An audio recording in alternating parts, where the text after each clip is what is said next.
as life goes on, as we get older, we get more responsibilities, more things we need to look out for.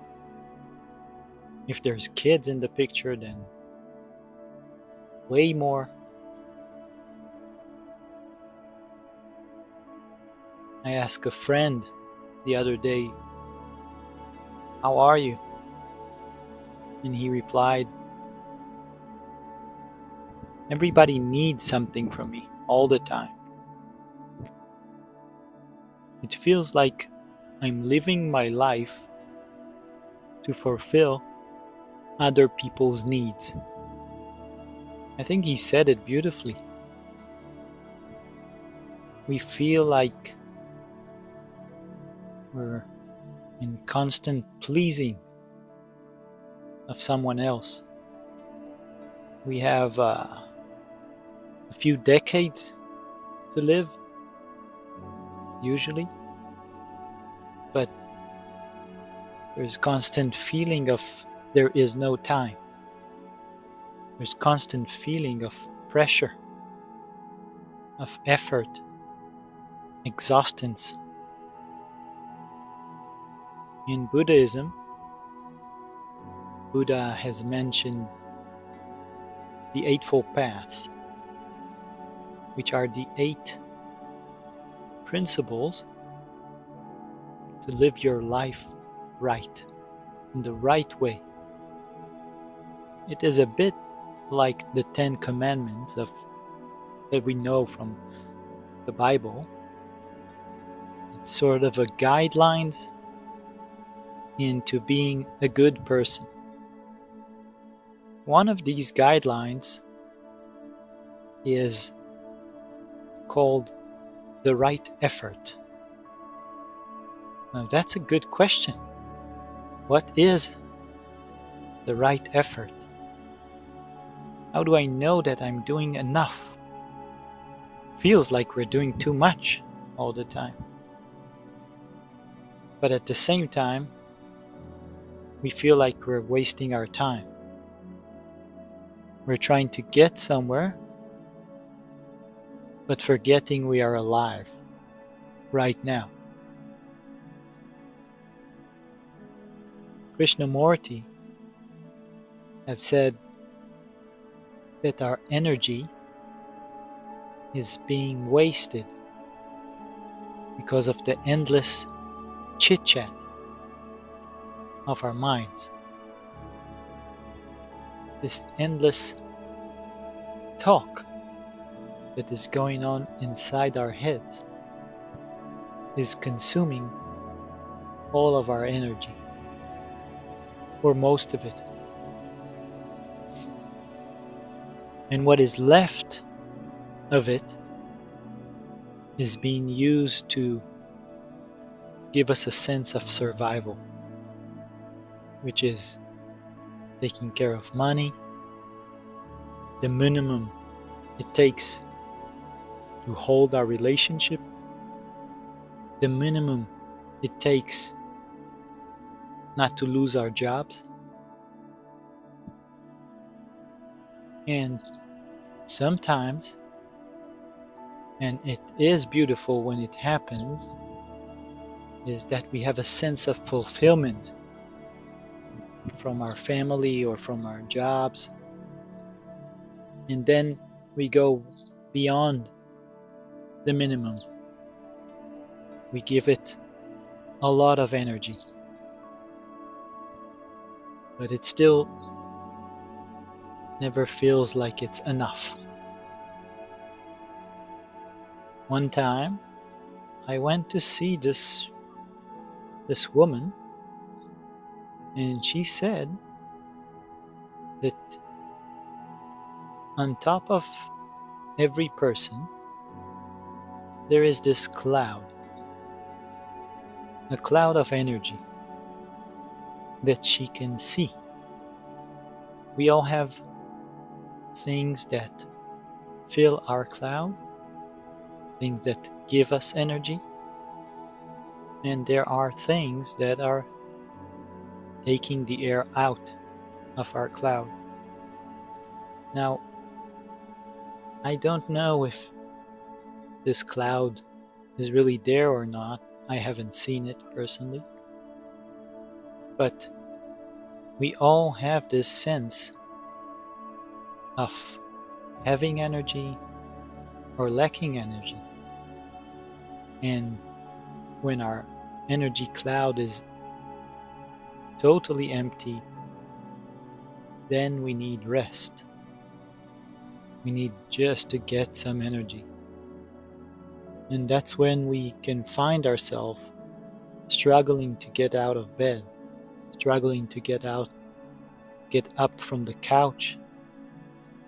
And it's up to each and every one of us to find out what is the thing that fills us and what is the thing that is taking the energy from us. Each and every one of us has a unique set of gifts, a unique set of qualities that are going through him and that needs to get some space in life. We don't always know what they are, but if you'll ask a good friend, he will know. He will tell you. The people around you, they know. Your therapist, she knows. And deep down, you know as well. And it can be scary to go out there with your precious gift. It is much more convenient to take life on the safe side, to get an average job and to live an average life.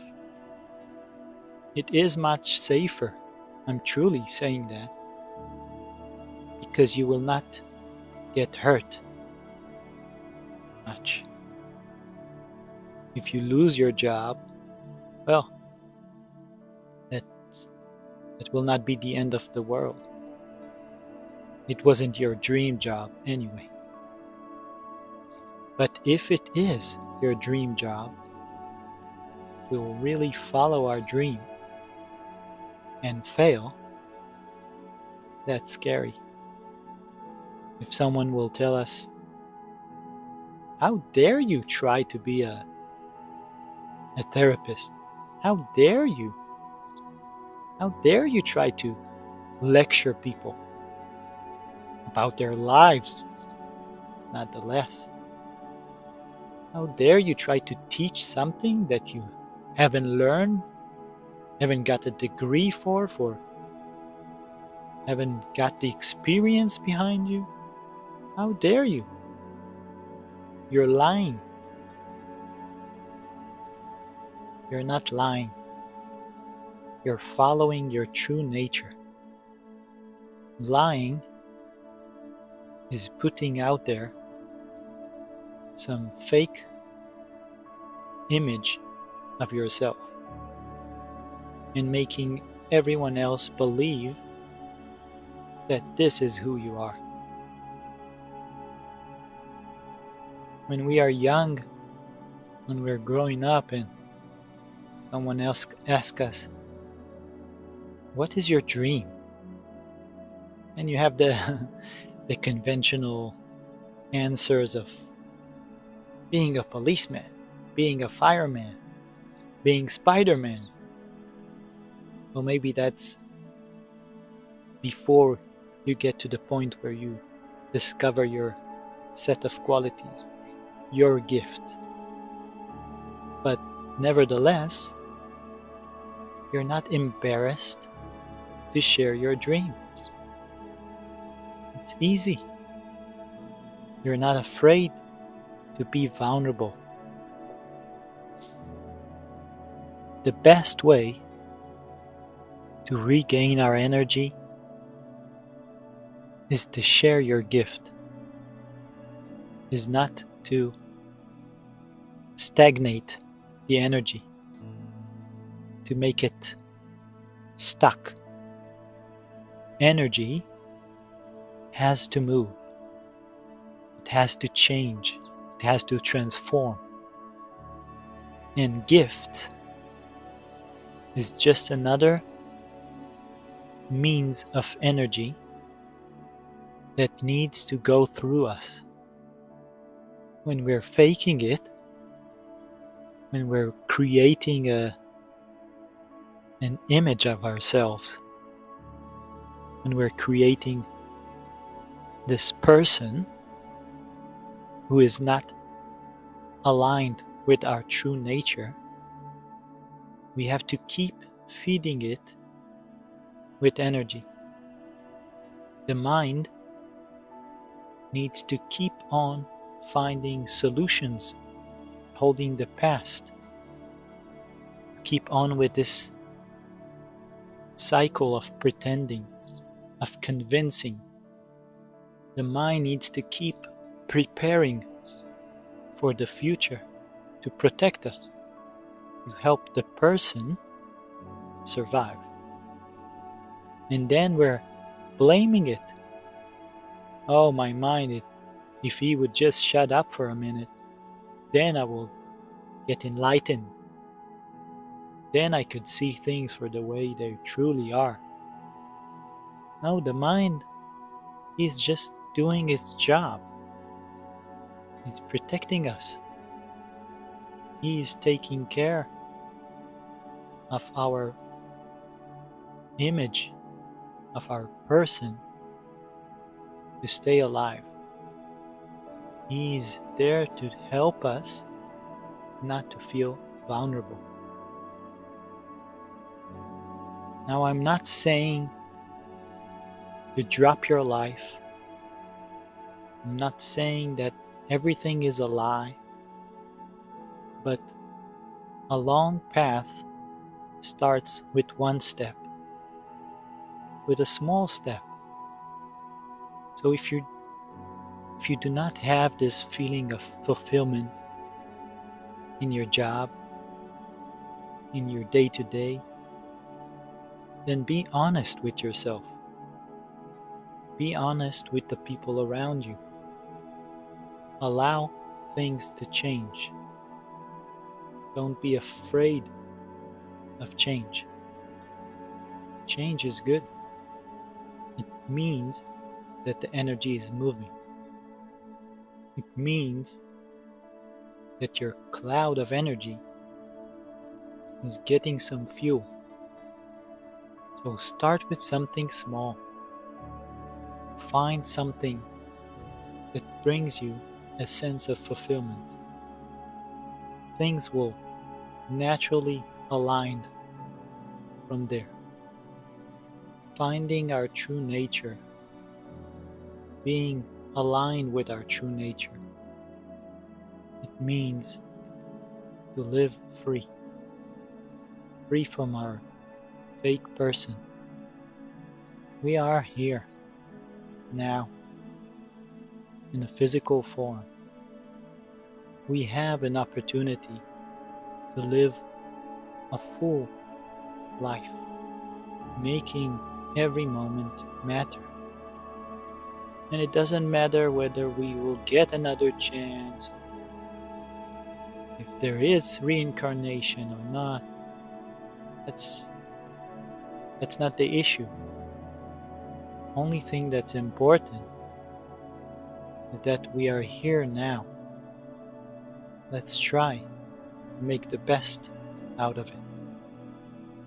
Maybe then we will have an understanding of what the Buddha meant when he said, putting the right effort.